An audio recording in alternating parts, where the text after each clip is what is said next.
We are here in Bohol. Bohol is one of the most popular tourist destinations in the central Visayas region. Today we'll spend the day looking at what Bohol has to offer.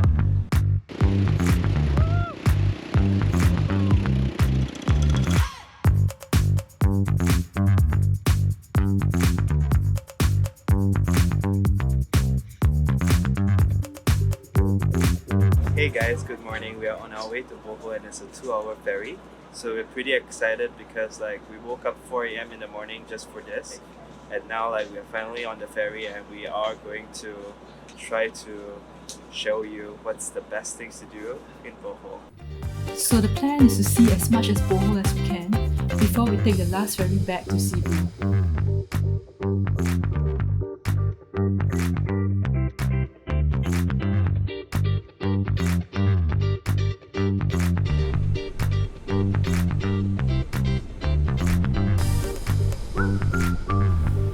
As we walked on the streets, we noticed Bible verses on the back of every tricycle we came across. Turns out, in Tagbilaran City, the capital of Bohol, all tricycle drivers are required to have Bible verses at the back of their vehicle. It is said that this was implemented to spread God's words and to reduce crime in the city.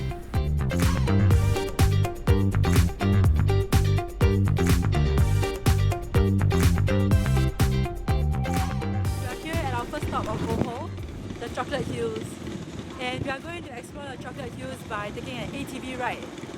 The drive here was very scenic. We saw the Chocolate Hills from afar and now we are going to go up close to see how it's like. I have no idea what exactly to expect. You can hear from the background the sound. I mean, this is pretty exciting so far because I have no idea what we've just signed up for. Excited, look at this. Helmets but slippers. Okay, hot. Brake. Back brake. Front brake. Let's go.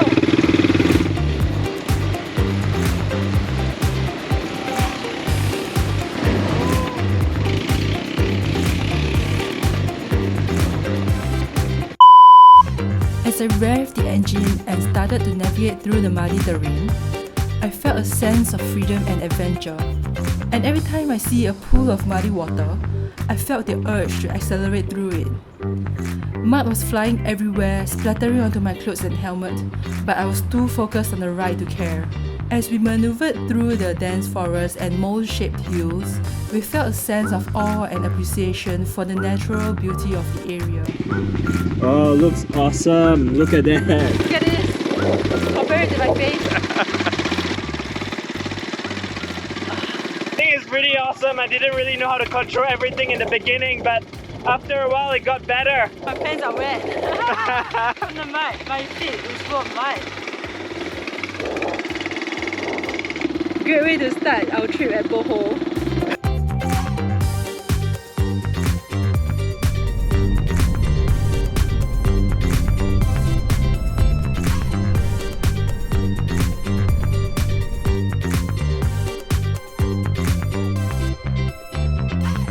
We are finally here at the Chocolate Hills.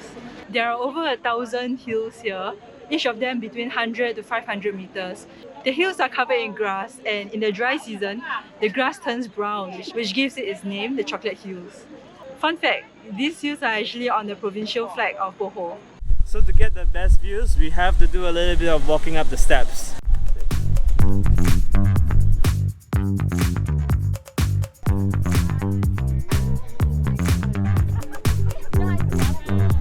We've arrived at the peak of one of the hills. So the Chocolate Hills were formed by coral deposits as well as the action of rainwater and erosion, which gives its very distinctive mold-like shape. Chocolate Hills are UNESCO nominated and they're also one of Philippines' most famous geological monuments. Have you ever played whack-a-mole?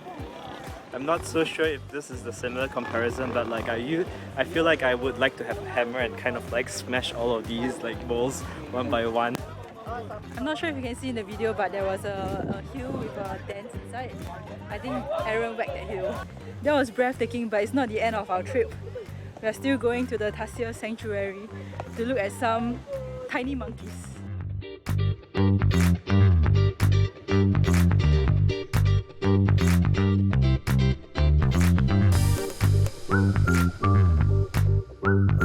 cannot make too much noise here in the sanctuary because tarsiers are nocturnal animals.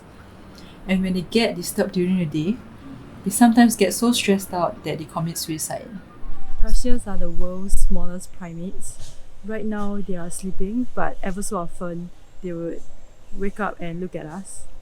The first thing you notice about them is that they have really huge eyes. And I read somewhere that their eyes are actually as big as their brains. So these tiny creatures are nonetheless really attractive. If you take a look at the back of a $200 pesos, you see a tarsier. It is unfortunate that the tarsiers are critically endangered, but I am relieved that the efforts are put in to protect these animals, giving us a chance to look at them too.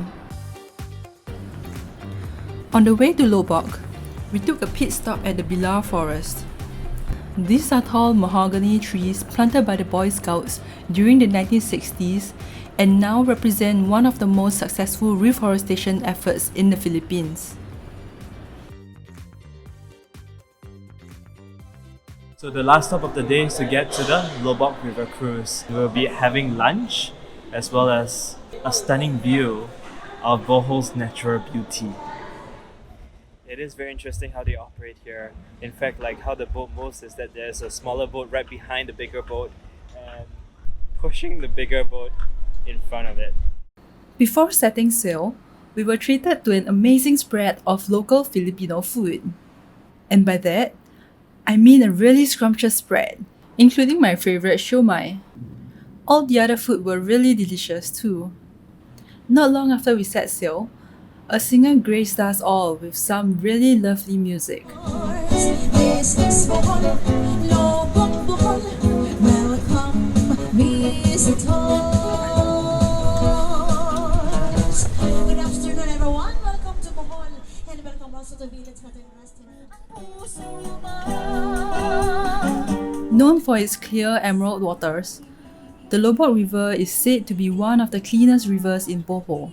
With the slow pace of the boat and the lovely music, it felt incredibly meditative too. We also saw how entire communities were built along the river. The simplicity of their lifestyle is a stark contrast to the rest of Bohol, and it is a reminder of the beauty that can be found in a slower, more intentional way of living.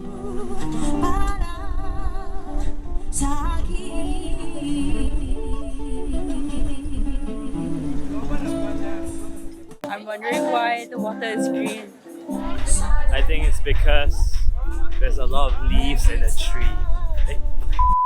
I think that there are chocolate hills underneath the water. At the midpoint, we were also treated to a really lovely cultural performance.